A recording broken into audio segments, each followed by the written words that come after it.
All right, coming in at number 49 from the U.S. National Team Development Program, right shot defenseman Charlie Trethewey, who really caught my attention when he was number 32 on Bob McKenzie's list, saying that this guy could be a first-round pick. He models his game after Charlie McAvoy, two-way style, and I think that he could talk about certainty to be an NHLer. I think that it's a very high probability this guy makes the league. Yeah, I think he's got a lot of tools, Ross. You look at him, he's a right shot defenseman. EP has him at 6'2", 196 pounds, so good size. He's got good mobility. He obviously place you want a developing player to be, the USNTDP. Got to get used to saying that acronym again, Ross. NTDP. Yes. But I think this is a case, and we'll get to it. I guess I'll save it. I'll list off the stats here. In 63 games, had 6 goals, 14 assists, 20 points, finished a +1, 35 PIMs overall. I think this is a player, Ross, that has all the tools, but needs to work on his toolbox. What I mean by that is he's got the size. He's got a nice shot, wrist shot or slap shot. He's got good defensive capabilities. He's able to join the rush. However, I don't think he has that one defining attribute. And I think of all the skills that he does have, each of them needs a little bit more rounding out and an uptick in a little bit, like, maybe get 5-10% better in each area and find a way to put it all together. And then I think he can become a really nice prospect. One of the younger players, youngest, I should say, in the draft. The cutoff date is mid-September, and he turns 18 in August. So he's still 17 years old and lots of room for growth. Trethewey will be heading to Boston University in the fall. So great program to be heading to. But as I mentioned, Bob McKenzie has him at 32. That's the highest of our scouts.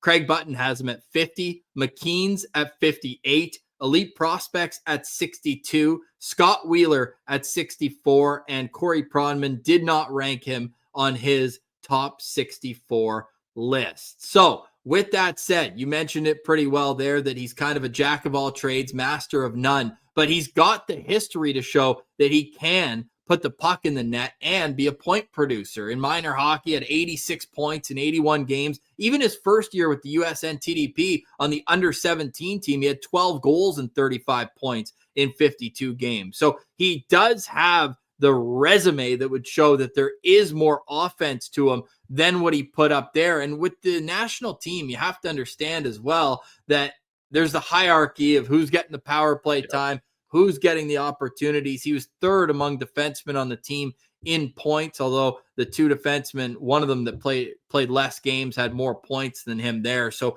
I think that he did fit into his role nicely. This wasn't necessarily the most talented USNTDP team that we've seen in recent history. You look at the players on the list, some of them were, like, in terms of the players on the list, in terms of the draft this year, James Hagan's already playing at Boston College. They didn't have that elite top-end player that we've seen in years past from a Jack Hughes, for example, in 2019 or so on. So it's not like he's getting those cheeky assists where one of the top-end players just goes end-to-end. I do think this was a bit more of a down year compared to the extremely high bar that the USNTDP has. So I'm not really worried about the offensive numbers, and I do like the tools that he has, the young age, and the fact that there's a lot of room to grow. So I'm pretty high on him. And we talk about the Sens needing a right shot guy. I think that he, again, with that Florida pick, and will he be on the board? Bob McKenzie's rankings, which are the most accurate in terms of what the NHL scouts think,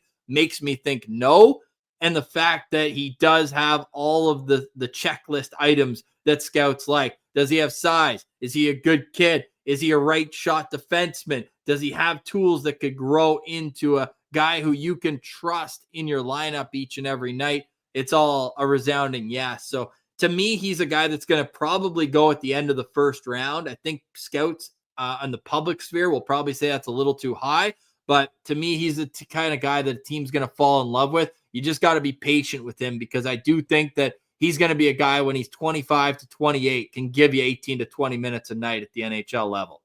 Yeah, that's kind of my read on him too, Ross. And you look at him being so young and already having good size, and then add on the fact that he's with the national program and then going to Boston University. Like those three things are a recipe for success in a young defenseman, in my opinion. So I actually gave him 4 stars, Ross. I think this is the type of player that the Ottawa Senators typically do go for, a little bit more safe, but I like his abilities and I like the potential that he has. And I think in time, he could project to be a bottom 4 defenseman. And if you can get him playing on a second pair or third pair in the NHL one day as a late first round pick, I don't think I would pick him with 21. So if they trade back, maybe that's an option you look at there.